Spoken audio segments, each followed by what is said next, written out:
கிசிர் கான், சிக்கந்தர் லோடி, இப்ராஹிம் லோடி.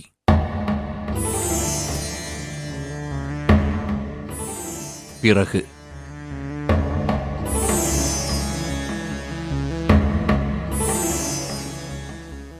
ஃபிரோஸ் துக்ளக்கின் மூச்சு நின்ற கையோடு டெல்லி சுல்தான்களின் ஆட்சியும் இறுதிக்கட்டத்தை நெருங்கிவிட்டது. மறைந்த மன்னரின் வாரிசுகள் என்ற பெயரில் பிற்பாடு அரியணை ஏறியவர்களின் முகங்கள் மக்கள் மனதில் பதிவதற்கு முன்பே அவர்கள் காணாமல் போனார்கள். ராஜவம்சத்தில் பிறந்தவர்கள் என்ற பெருமையைத் தவிர நாடாள்வதற்கான வேறு எந்த தகுதியும் அவர்களுக்கு இருக்கவில்லை. ஃபிரோஸ் துக்ளக்கிற்குப் பிறகு அவர் பேரன் துக்ளக் ஷா ஆட்சிக்கு வந்து அரண்மனையை ஒரு ஜாலியான கிளப் போல நடத்திவிட்டு 5 மாதங்களில் அமீர்களால் மேலுலகம் அனுப்பப்பட்டார்.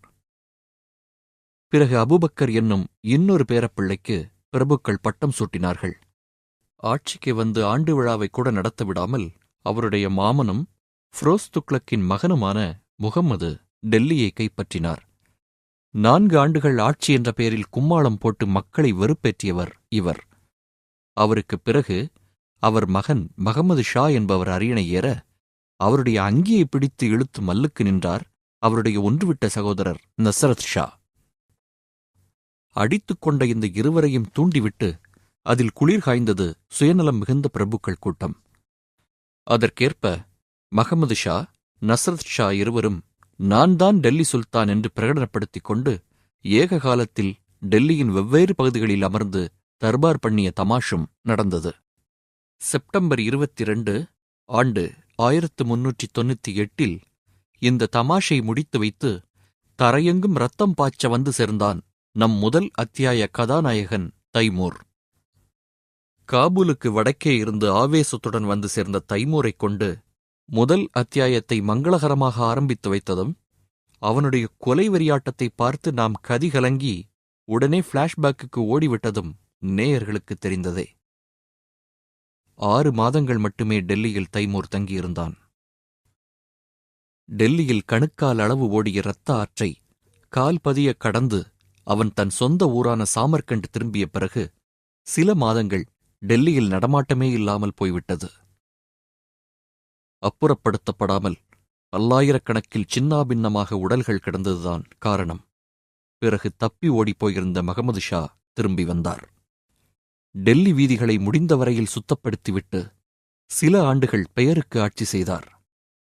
கிபி 1412 மகமது ஷா இறந்ததோடு சரித்திரம் துக்ளக் சாம்ராஜ்யத்திற்கு முற்றுப்புள்ளி வைத்தது. அதைத் தொடர்ந்து 2 ஆண்டுகளுக்கு அரசர் இல்லாமல் தௌலத் கான் லோடி என்ற பிரபுவின் நிர்வாகத்தில் அப்படி இப்படி என்று டெல்லி சமாளித்தது.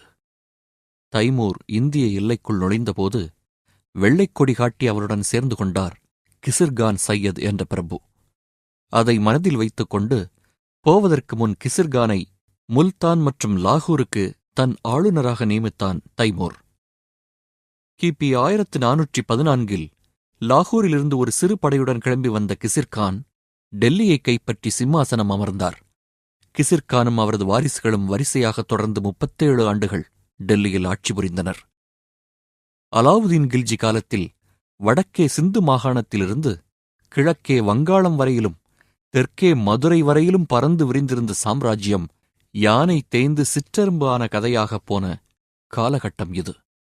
மொத்த ராஜ்யமே டெல்லியைச் சுற்றி 9 மைல்தான் என்றால் நிலைமையை புரிந்து கொள்ளலாம்.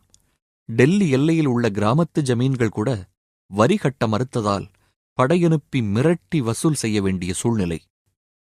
இந்த நிலையில் லாகூரை நிர்வகித்து வந்த பலூல் லோடி என்னும் ஆளுநர் டெல்லியை கைப்பற்றி லோடி ஆட்சிக்கு வழிகோலினார். முதல் முறையாக சுத்த ஆப்கானிய இரத்தத்தில் உருவாக்கப்பட்ட அரசு டெல்லியில்.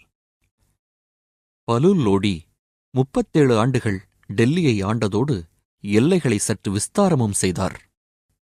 எளிமையும் குறும்பும் மிக்க ஒரு மன்னர் ஃபலூல் லோடி என்கிறார்கள் சரித்திர ஆசிரியர்கள். அவர் சிம்மாசனத்தில் உட்கார்ந்ததே இல்லை. தரையில் கால் நீட்டிக்கொண்டு ஹாயாக உட்காருவதுதான் மன்னருக்கு பிடித்தமானது. வாயூர் காப்போனை கூட போகிற வழியில் என்னப்பா சௌக்கியமா என்று தோளைத் தட்டி விசாரித்துவிட்டு செல்லும் அளவுக்கு ஜாலியான டைப். இவருக்கு பின் ஆட்சிக்கு வந்தவர் சிக்கந்தர் லோடி. இவருடைய தாய் ஒரு இந்து, பொற்கொல்லரின் மகள். இருப்பினும் இந்துக்களிடம் மிகவும் கடுமையாக நடந்து கொண்டார் சிக்கந்தர் லோடி. சிறந்த வீரரான இவர் பீகார், மால்வா போன்ற பகுதிகளை வென்று டெல்லி ராஜ்யத்தை மேலும் விரிவுபடுத்தினார். பயணம் என்று கிளம்பினால் வழியில் உள்ள இந்து கோயில்களை இடித்துக்கொண்டே போவது இவரது வழக்கம். யமுனை நதியில் இந்துக்கள் குளிக்கக்கூடாது என்று சட்டம் போடும் அளவுக்கு போனார் இந்த ஆப்கானிய மன்னர். சிக்கந்தர் லோடி ஆட்சியில் நடந்த ஒரு நிகழ்ச்சியை அநேகமாக எல்லா வரலாற்று ஆசிரியர்களும் ஒரு பெட்டிச் செய்தியாக குறிப்பிடுகிறார்கள். ஒரு பொதுக்கூட்டத்தில் பிராமண குலத்தைச் சேர்ந்த பிரபு ஒருவர், இஸ்லாமிய மதம், இந்து மதம் இரண்டும் ஒன்றுதான், இரண்டுமே கடவுளிடம் நம்மை கொண்டு சேர்க்கும் மேன்மையான இரு பாதைகள் என்று பேச, இந்தச் செய்தி சிக்கந்தர் லோடிக்கு போனது. தர்பாருக்கு கொண்டு வரப்பட்டார் பிராமணர். இவர் இப்படி பேசியது சரிதானா? எனக்கு சற்று குழப்பமாக இருக்கிறது என்று பக்கத்தில் இருந்த மதகுருமார்களிடம் சிக்கந்தர் லோடி கேட்க, ஒருவர், மன்னா, இவர்தான் இரண்டுமே ஒன்று என்கிறாரே, ஆகவே இஸ்லாமிய மதத்தில் சேருவதில் இவருக்கு என்ன ஆட்சேபனை இருக்க முடியும் என்றார். அதானே என்று சிக்கந்தர் லோடி ஆமோதிக்க, இரு மதங்களும் ஒன்று என்றுதான் நான் சொன்னேன். அதன்படி இந்து மதத்திலேயே நான் தொடர்ந்து இருப்பதில் தங்களுக்கு என்ன ஆட்சேபனை இருக்க முடியும் என்றார் பிராமணர் பதிலுக்கு. அரசர் ஒன்று சொன்னால் அதற்கு தலைவணங்காமல் இப்படி அதிக பிரசங்கித்தனமாக பதில் சொல்லிக் கொண்டிருப்பதே முதல் தவறு. இப்படிப்பட்டவர்களுக்கு நம் ராஜ்யத்தில் இடமில்லை. ஆகவே இவரை உடனே மேலுலகம் அனுப்புங்கள் என்று ஆணையிட்டார் சிக்கந்தர் லோடி. பொதுவாக சிக்கந்தர் லோடி நிர்வாகத் திறமை மிகுந்த மன்னராக திகழ்ந்தார். இவர் ஆட்சி புரிந்தபோது மாவட்ட ஆளுநர்கள் கணக்கு வழக்கையெல்லாம் சரியான முறையில் வைத்திருந்தார்கள். திடீரென்று கணக்கு கேட்கும் வழக்கம் சிக்கந்தர் லோடிக்கு இருந்ததுதான் காரணம். ஒவ்வொரு ஆண்டும் வறுமை கோட்டுக்கு கீழே உள்ள ஏழை மக்கள் எத்தனை பேர் என்று சென்சஸ் ஒன்றும் இவர் ஆட்சியில் எடுக்கப்பட்டது. அவர்களுக்கு உதவித் தொகையும் இலவச உணவும் வழங்கப்பட்டன. 1504 ஆக்ரா என்னும் புதிய ஊரை டெல்லிக்கு அருகே நிர்மாணித்தவர் இவர்தான். ஜூலை 6 கிபி 1505. டெல்லியையும் அதன் சுற்றுப்புறங்களையும் பயங்கரமான பூகம்பம் ஒன்று தாக்கியது. முகலாய சாம்ராஜ்யம் துவங்குவதற்கான வேளை வந்துவிட்டது என்பதை இயற்கை சற்று பலமாகவே முரசு கொட்டி தெரியப்படுத்தியதோ என்னவோ. சிக்கந்தர் லோடி இறந்த பிறகு பட்டத்திற்கு வந்த அவரது மகன் இப்ரஹிம் லோடி சிறந்த வீரராக இருந்தாலும் முன்கோபத்தாலேயே அழிவை தேடிக்கொண்டார். இவரது கொடுங்கோல் அணுகுமுறையை எதிர்த்து ஆட்சேபனைக் கொடி தூக்கிய சொந்த சகோதரர் ஜலால் லோடியை இரக்கமில்லாமல் கொலை செய்துவிட்டு ஒரு கொடூர இலவச இணைப்பாக ஹுமாயூன் என்னும் ஒன்றுவிட்ட சகோதரரையும் சிறைப்படுத்தி சித்திரவதை செய்து சாகடித்தார் இப்ரஹிம். ஆப்கன் பிரபுக்கள் பொதுவாகவே விசுவாசமானவர்கள். அவர்களையே கூட தேவையில்லாத கடுமையுடன் மோசமாக நடத்தியதால் விரைவில் மன்னருக்கு எதிராக வெறுப்புணர்ச்சி கிளம்பி கிளர்ச்சிகள் வெடித்தன.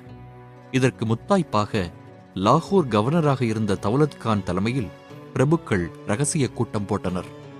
எதற்கும் உபயோகமில்லாத இந்த ஆட்சியை ஒழித்துக் கட்ட வேண்டிய தருணம் வந்துவிட்டது. அதை வெற்றிகரமாக செய்து முடிக்க ஒரு திறமையான வீரர்தான் இப்போது தேவை. அண்மையில் காபூலை வெற்றிகரமாக கைப்பற்றி ஆட்சியில் அமர்ந்திருக்கிறார் ஒரு துடிப்பான வீரர், பாபர் என்று பெயர். அவரை உதவிக்கு அழைத்தால் என்ன என்று தௌலத் கான் யோசனை சொல்ல, அப்படியே செய்வோம் என்று ஏகமனதாக தீர்மானம் நிறைவேறியது.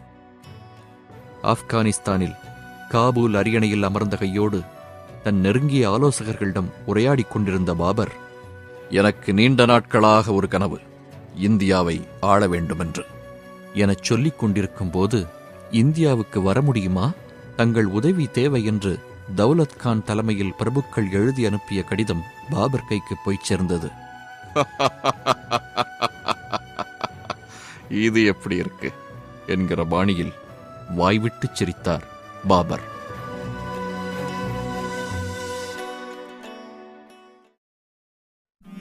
லோடி கல்லறைகள். டெல்லியில் உள்ள லோடி தோட்டத்தில் இன்றைக்கும் லோடி மன்னர்களின் கல்லறைகளைக் காணலாம். பிரிட்டிஷ் காலத்தில் இந்த கல்லறை தோட்டத்திற்கு லேடி வெலிங்டன் பார்க் என்று பெயரிட்டார்கள்.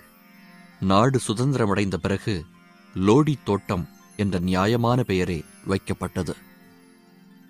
இங்கே உள்ள சிக்கந்தர் லோடியின் கல்லறையை சில நாட்களிலேயே குறைப்பிரசவமான தாஜ்மஹால் என்று அழைக்கலாம் என்கின்றனர் சில கட்டடக்கலை வல்லுநர்கள். இந்த கல்லறையை சற்று உன்னிப்பாக பார்த்தால் பெரிய தோட்டம், நடுவில் கட்டடம், அதை அடைய நீண்ட பாதை, பிறகு படிகள், நடுநாயகமாக கிண்ணத்தை கவிழ்த்ததைப் போல் கூரை. இந்த அணுகுமுறையே பிற்பாடு முகலாயர் ஆட்சியில் எவ்வளவு பிரம்மாண்டமாக முழுமை பெற்றது என்பதை பார்க்கும்போது, முகலாய சாம்ராஜ்யத்தில் குறிப்பாக ஷாஜஹான் ஆட்சியில் கட்டடக்கலை எவ்வளவு உன்னதமாக உருவெடுத்து நின்று இந்தியாவுக்கு பெருமை சேர்த்தது என்பதை புரிந்து கொண்டு பிரமிக்கலாம். ஆனால் பாபர் காலத்தில் கட்டடக்கலை பெரிதாக பிரகாசிக்க ஆரம்பிக்கவில்லை. லோடி ஆட்சி காலத்து கட்டடங்களை விட ஓரளவு முன்னேறியது என்றுதான் கூற முடியும். குறிப்பாக லோடி கார்டனில் உள்ள பாரா கும்பத் கல்லறை. இது கல்லறைதானா என்பது பற்றியே மாறுபட்ட கருத்துக்கள் தொல்பொருள் ஆராய்ச்சியாளர்களிடையே உண்டு என்பது வேறு விஷயம். இந்த பாரா கும்பத் கல்லறையை ஒட்டி இருக்கும் மசூதி, அதன் மேல் வரிசையாக உள்ள கூரைப்பகுதிகளின் அமைப்பு, அதில் திடீரென்று இன்றைக்கு அரசியல் பிரசித்தி அடைந்திருக்கும் பாபர் மசூதியின் சாயலை பார்க்கலாம்.